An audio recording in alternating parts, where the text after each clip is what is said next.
So hello guys, now we will see insertion algorithm in a DQ. Okay, now in a DQ we know that insertion can be taken place in either end, either in the rear end or at the front end. So for insertion we have two operations. One is push rear, this is one operation, and the second operation is push front. Push rear means insert from the rear end. Push front means insert from the front end. Now this is a new operation that we are going to discuss. See, in last video I told you that DQ is specified or is implemented in the memory using a circular array. So we said that is a circular queue. So in a circular queue we will perform either any one of these two operations. Either we can perform insertion at the rear or we can perform insertion at the front. Then it will become a double-ended queue. Okay. So first let me explain the algorithm of push front. Okay. So now what are the steps that you needed? See, first we need to check overflow. Okay, so overflow checking is same as checking overflow for circular queue, means rear plus 1 percentile max should be equal to front. If that is the case, overflow condition means, see, rear plus 1 percentile max, percentile means modular division, is equal to front. If this is the case, then we say it is overflow condition. So I have explained this formula in the insertion algorithm of circular queue in that video, so you can watch it. Okay, now suppose that if there is no overflow, then if there is no overflow, then we have to insert. We insert means what?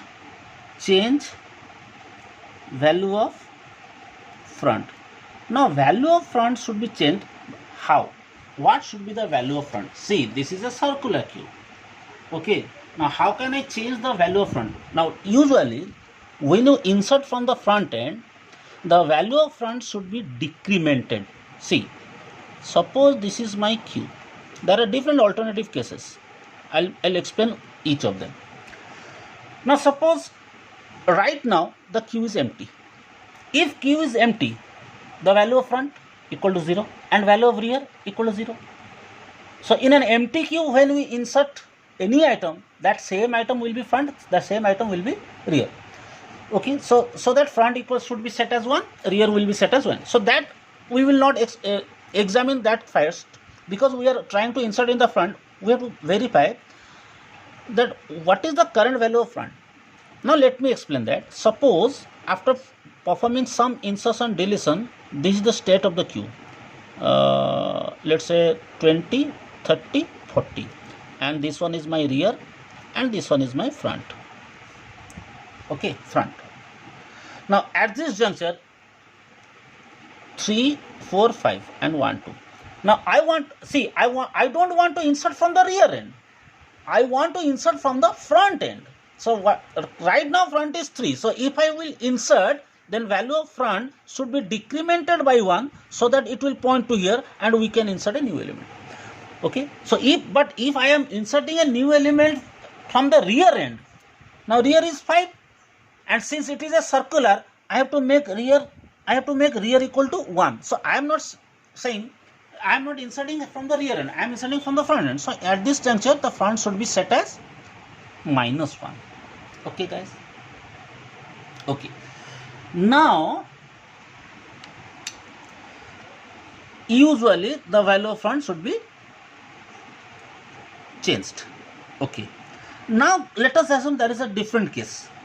Suppose it is case 1. Here we will reduce front by 1. Okay, now suppose initially queue was empty and somebody has inserted first element. So this is 10. So this 10 means the same element is front as well as same element is rear. Now after that, suppose somebody has inserted again from the rear end. So rear end means from this end. So let's say the data is 20. Now my front is 1 and rear is 2. So 1 2. Now suppose somebody wants to insert but from the front end. I'll say insert from the front. Now what you will do? What is the current value of f? Front 1. So if front is at the beginning, at the 1, I cannot see in this situation I can decrement front and then I can insert here. But from this position I cannot decrement. If I decrement value of front, then it will become 0. So how can I insert from the front? Now when front is equal to 1, in that situation I will make front equal to max. So now the front will now point to this last location, so that a new element will be inserted at the last position. So this one will become my front max. Okay, so this is the variation that I will use here. Okay, now and when Q was empty and I want to insert from the front end, both front and rear should be 1. That is a different case. So how can I write my algorithm? Okay, let me tell you how to change the front value. See, there are different cases. Case 1 is if front equals 1. Q is there. See, if front equal to 1, when you try to insert front is 1, then set front equal to max. This is case 1. Otherwise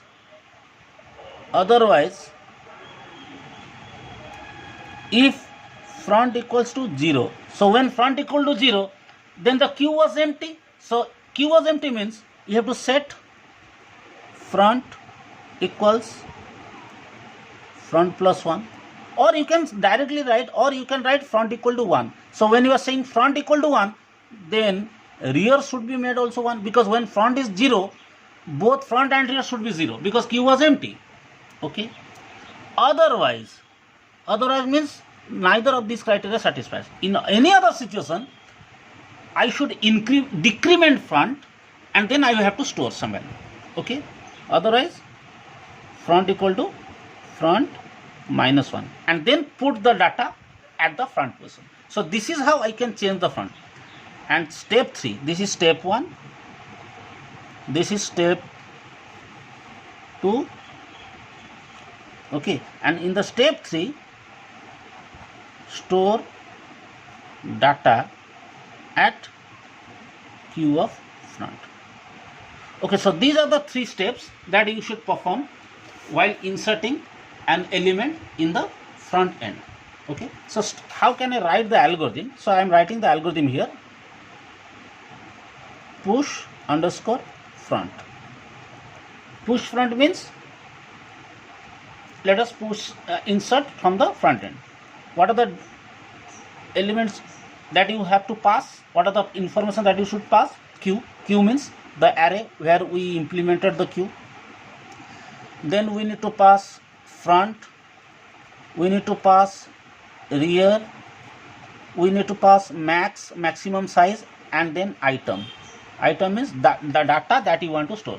So you have to describe all these parameters here at the side. So I am not writing here. So if you follow my earlier video, you know once I write algorithm means whatever parameter I have passed, those parameters must be described in this particular portion. So what is Q, what is front, what is rear, what is max, what is item, all you need to describe. Okay, now let's write begin. So algorithm will begin here. So what is the first situation that I should use? I should first check for overflow condition. So simply I can write if, what is the overflow condition? Rear plus 1 modular division with max equals to front, then print overflow and quit. You can write return or exit, whatever you want to write, you can write return and if. Okay, now if this condition is false, then there is no overflow. If there is no overflow, then I have to insert.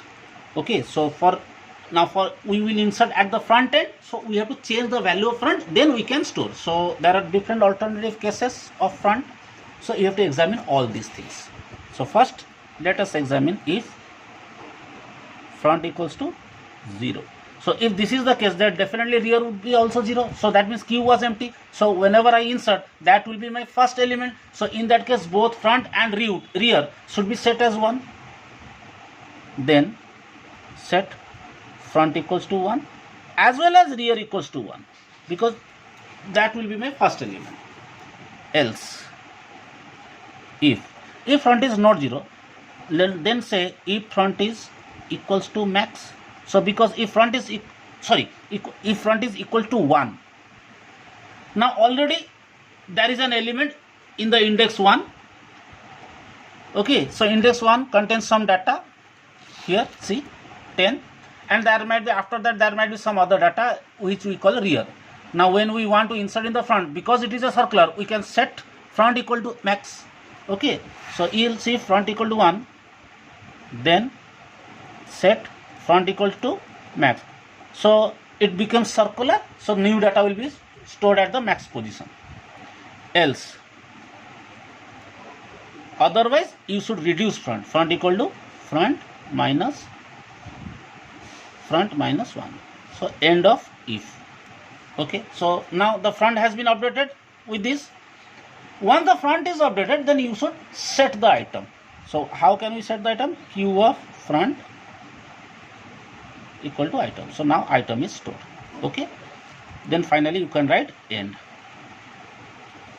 Okay, so this is what the algorithm should looks like. So algorithm to push or insert an element at the front end of a double-ended queue. Okay, now algorithm to insert at the rear end of a double-ended queue is same as inserting an element in a circular queue. So that's why I am not explaining that algorithm, because already I explained that video is that algorithm in my circular queue section. In my circular queue video, I have explained the insertion procedure. Okay, so we have one more insertion operation, that is push underscore rear. So I hope you know this algorithm. Okay, let me rewrite. Push rear means insert at the rear end. So what are the parameters? That is Q, then we have max, then we have rear, then we have front, and we have item. Okay, so begin. Overflow should be checked if rear plus 1 modular division max equal to front. Then you can say print overflow. Then you can write return or exit, whatever you can write, end of if structure. So if this condition is false, if there is no overflow, then it will jump. Now I am interested to insert at the rear end. So when you insert at the rear end, okay, what criteria you should change? Rear should be incremented always, because see, suppose this is my queue. Right now 10 and 20, these are the two elements. This is rear and this is front, F and R. Now suppose we want to insert from rear, the value of rear should be incremented by 1. So now it should become 3. Okay, but this is one case. But another case is, now suppose 20, 30, 40. Now suppose this is rear and this is my front. 20 is front, 40 is rear. So 1, 2, 3, 4, 5.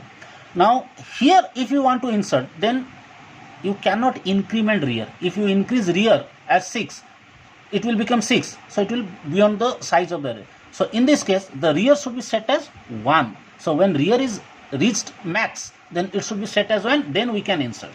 Okay. So these are the two cases. And also, if the queue was empty before insertion, then definitely rear should be set as 1. So simply I can check if rear equals max. Then I am not examining whether rear is 0 or not. Let me tell you why. If first we check max, if rear is equal to max, then set rear equals to 1. Else set rear equals to rear plus 1. Now when rear was, see, rear I am including. Now when Q is empty and we are trying to insert, definitely this criteria will occur. Rear equal to rear plus 1 will occur, and then rear will become automatically 1, and when rear becomes 1, you should set front equal to 1. So that is a different case. And if now I can write Q of rear equals to item. So item is inserted, but wait, hang on. Now I have to write one extra line, that if front equals to 0, see, insertion has taken place, but value of front remains 0. Why so? Because at the time of insertion, Q was empty. That's why rear was also 0 and front was 0. But I have updated only rear here. So we check, if front is 0, then the value of front should be set as 1. And if. Okay, now end. So this algorithm is actually the same algorithm that inserts an element in a circular cube. Okay, there is nothing new. So in our next video, we will see two more operation, pop operation in a D cube. So pop from the front and pop from the rear. So pop from the front is removing an element from the front end, which is traditional, which is usual, deleting some element from the front of the circular cube. But pop rear means deleting an element from the rear end. So that is a new operation, and that we will discuss in our next video. Okay, till then, thank you.